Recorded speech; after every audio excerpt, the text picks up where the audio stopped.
Qual é a hora ideal, o momento perfeito, a forma correta de conduzir o sono das crianças? A qualidade do sono é muito importante, você sabe, principalmente para o desenvolvimento desses jovens. A doutora Semíria já está aqui com a gente, vai conversar conosco a respeito desse assunto. Fisioterapeuta, especialista em sono. Doutora Semíria, boa tarde, seja bem-vinda ao Jornal do Piauí. Boa tarde, Joelson, obrigada. Muito grata pelo convite. Bom, para a gente conversar aqui no nosso Jornal do Piauí, eu vou já pedir aqui a ajuda da nossa tela, com as informações para nós. O sono e o bem que faz dormir bem. A gente sabe, né, de maneira amadora, que é importante dormir para estar bem. Agora, qual é o peso que um bom sono tem para a vida dessas crianças, doutora?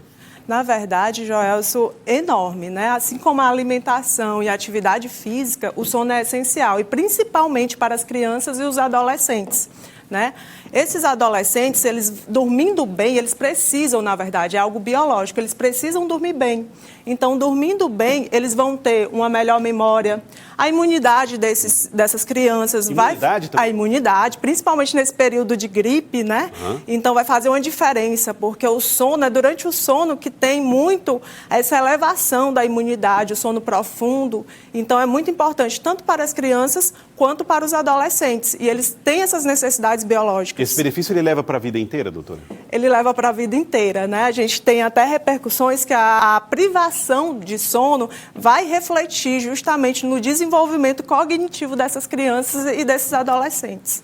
E aí, é importante que a gente, né, os pais, os responsáveis, façam as contas sobre o tempo de sono das crianças. Na tela, as informações para nós. O sono do bebê e da criança de acordo com as idades, doutora. Isso, Joelson. Eu trouxe aqui um quadro mostrando, né, o que a gente tem de possibilidades do sono, da quantidade de sono ideal para essas crianças. Porém, a gente tem que levar em consideração as características, a individualidade de cada criança, né? Então, eu trouxe aqui, por exemplo, esse sono, ele inicia, aqui eu trouxe o quadro a partir dos 4 meses. Por quê? Antes disso, até os 3 meses, essas crianças, esses bebês, na verdade, eles ainda não têm muito um discernimento sobre o dia e a noite. Então, o sono é um pouquinho mais conturbado, né? Eles praticamente dormem o dia todo. Eles dormem o dia todo e eles não sabem diferenciar. Então, é por isso, às vezes, eles trocam, né? Normal, as mães, os papais, quem já é pai... Se desesperam porque na madrugada tem uma porta.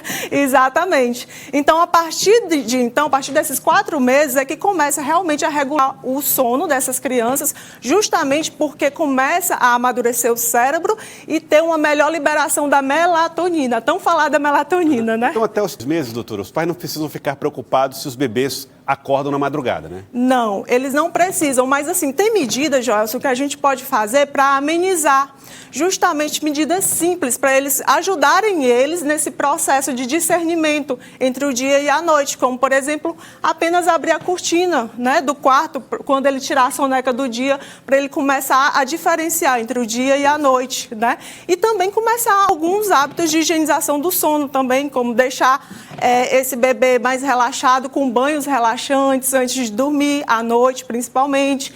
Cansonar também facilitam essas crianças pegarem no sono, esses bebês, no caso. Então, isso tudo vai... Aí, vamos para as idades e o tempo ideal do sono, doutora. Pronto. A partir dos 4 meses, dos 4 a 1 ano de idade, essas crianças, elas precisam, em média, de 12 a 16 horas por noite. Mas é que a gente inclui também as sonecas, né? Então, entra também o dia, né? Então, acumula ali, né? Exatamente. Então, é nessa fase que a criança começa, como eu falei anteriormente, a liberação da melatonina e começa a ter um sono mais monofásico, vamos dizer assim. E aí, então, a partir de entre 1 ano e 2 anos, esse sono fica mais consolidado. Os papais começam a dormir melhor, vamos dizer assim. Vamos embora. E faz toda a diferença, Joelson, a rotina de sono, né? Então, a gente tem, mais uma vez, os hábitos de sono fazem muita diferença. Por exemplo, não é ideal que essas crianças durmam a partir de 5 horas da tarde, porque isso vai prejudicar o que a gente chama de pressão do sono.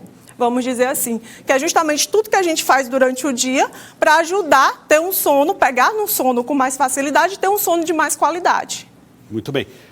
Do 1 aos 2 anos vai de 11 a 14 horas. De 3 a 5, de 10 de 10 a 13 horas. E de 6 a 12 anos, uma média de 9 a 12 horas de sono, né? Tá. Em todas essas idades, até mesmo aos 12 anos, na adolescência, há problema se ele tirar uma sonequinha ao longo do dia? Não, pelo contrário, é como a gente falou, durante tanto a criança, desde o feto, desde a barriga da mamãe, a criança precisa do sono, principalmente o sono profundo, para amadurecimento do cérebro. Até o adolescente em si, ele ainda não está com o cérebro totalmente amadurecido, então ele precisa do sono para ter esse amadurecimento do cérebro e assim ele ter um melhor desenvolvimento cognitivo, como já falado anteriormente. Vamos para outra informação sobre o sono do adolescente. A tendência a dormir e acordar mais tarde. O jeito de dormir mudou com os novos hábitos, doutora? Demais. Mudou demais e a gente sabe os principais causadores disso, né? Que são as tão famosas telas. Esses adolescentes, eles já têm uma tendência natural. Pais, cuidadores, mães, entendam que os adolescentes, essa fase, eles costumam ter a liberação da melatonina um pouco mais tarde. Então, isso já favorece, é algo biológico deles, que eles vão dormir mais tarde, né? Eles já têm essa tendência. E as telas, por exemplo, favorecem isso, essa privação de sono. E então, entra aí a questão das escolas também mais cedo, né? Sim. E aí, isso tudo vai iniciar na qualidade de sono e, consequentemente, no desempenho desses adolescentes, principalmente. Próxima informação é em relação a esse sono insuficiente, não dormir direito. Vai levar os adolescentes a sofrer que tipo de consequências? Olha, uma das principais consequências, vamos dizer, uma consequência biológica, por exemplo, é justamente a questão do aumento de peso, vamos dizer assim, a privação de sono. A privação de sono hoje em dia é uma epidemia, né? Tanto os adultos quanto as crianças estão sujeitas a isso. E aí o aumento de peso é uma das consequências disso. Dormir menos causa aumento de peso, por quê? Nós temos um hormônio, a leptina, que ela é responsável pela nossa saciedade. Então, o que acontece? Se você é privado do sono, você não desenvolve esse hormônio como deveria. Então, consequentemente, você não fica saciável, então você come mais. Então, é algo que vai afetar, né? O de peso desses adolescentes, dessas crianças. Outra coisa é o próprio desempenho escolar. A gente trouxe aqui na imagem.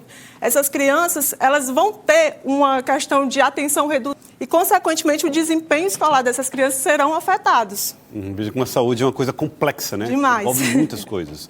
E a outra informação é as rotinas saudáveis. Como é que os adolescentes... Eu estou colocando muito aqui os adolescentes porque a gente controla um pouco mais o sono das crianças. O dos adolescentes, a autonomia já impede mais esse tipo de controle. Mas como é que pode fazer com que as crianças sejam convencidas e os adolescentes a ter uma rotina mais saudável? A melhor forma, Joelson, que eu costumo trazer para mim isso, é a gente dar o exemplo, né? O exemplo dos pais. Eu sei que com a correria do dia a dia é difícil, a gente acaba levando os afazeres de casa, então dormindo até mais tarde e acordando mais cedo, cada vez mais. A questão da produção, cada vez mais essa questão de produzir, estar sempre produzindo, né? Então, isso é algo que a gente tem que começar dentro de casa, dando exemplo e criando rotinas para esses, tanto desde de bebês, né, criando rotinas, até chegar nessa fase de adolescência, para minimizar essas ações que já são biológicas deles, essa tendência de dormir mais tarde. Então, assim, rotinas como coisas simples, e aí começa a conscientização, né, para ajudar no desenvolvimento, que justamente com a conscientização desses jovens, eles vão ter um melhor desempenho, eles vão estar mais, vamos dizer assim, inseridos nessa questão de procurar um melhor desenvolvimento, né? Nas suas funções do dia a dia. Então, rotinas como evitar as telas pelo menos meia hora antes de dormir, antes de ir para a cama, né? A nossa rotina do sono, Joelson, ela começa durante o dia, ao acordar. Então, você ficar mais exposto à luz já ajuda a sua pressão de sono, como eu falei anteriormente. A questão da cafeína também. Não é você se abster, não tomar café, não tomar substâncias estimulantes, mas é a questão do exagero, né? Fazer isso de maneira controlada. De maneira controlada. Com medida. Atividades físicas ajudam. Demais. A atividade física ajuda muito a controlar de ansiedade também, que esses jovens muitas vezes são de diferentes equipamentos, telas, enfim. Eu quero agradecer a senhora, doutora Semira. Muito obrigado pela participação com a gente aqui no Jornal do Piauí. Imagina, eu que agradeço e muito obrigada. Muito obrigado pela participação aqui conosco, falando da importância do sono.